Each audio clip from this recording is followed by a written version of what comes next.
This is my husband, Alan. He's a teacher by trade and has a lot of experience in education and also a lot of experience in missions and working overseas. God called me about 25 years ago to missions, and it was a complete 180-degree turn for me. But a lot of it was urban missions. He called me to the inner city. And so living here does make you angry, and it's a good kind of anger to carry. And I think it's a godly kind of anger because people here, they don't really have a voice sometimes. 2006, the school district had decided really they wanted to go ahead and shut Webb Middle School. They were in their 4th year of possibly not passing their tax test. They had failed it 3 times as a school. We were just told it was a done deal. The school is going to close. There's no chance the kids could pass this test. They're too far down. We were organized already here in this community, and we just spoke back. And we had a month to do it. And we marched, and we met 3 or 4 nights a week, and we got appointments with every school board member and did everything we could, met with state representatives, anybody who would listen to us. They made a statement in the community. It takes a lot of hard work to live in a community, not just exist. So in 3 days, I hammered out a plan that really had a lot of the ideas that the parents had, the community had. We sent it to the school board on a Sunday night.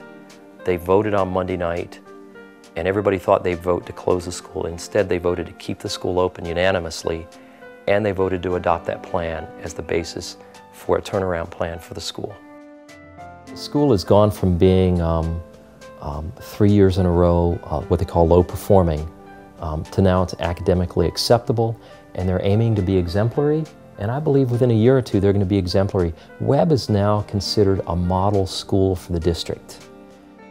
And one of the first partnerships we put in was a family resource center at Webb.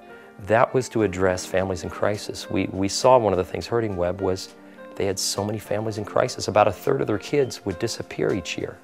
And so we provide services to support them in their employment, finding affordable housing, managing overdue bills, finding sources for food and clothing, and dealing with healthcare issues, helping people access health insurance so that their kids can have health care.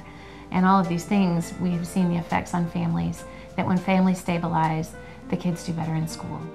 HopeFest is a unique partnership between churches, government, civic, secular organizations, nonprofits, service providers, healthcare providers, that all come together for one purpose, and that's to bring their services and resources to our community.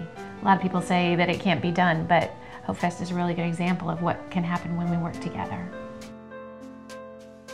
But we're standing here, we're really representatives of so many good people that do so many good things, and I don't just say that as to whatever, in a false humility or something like that, but I say that really meaning it, that what we do is a partnership, is putting people together and joining in their dreams and the things God's called them to, supporting those things,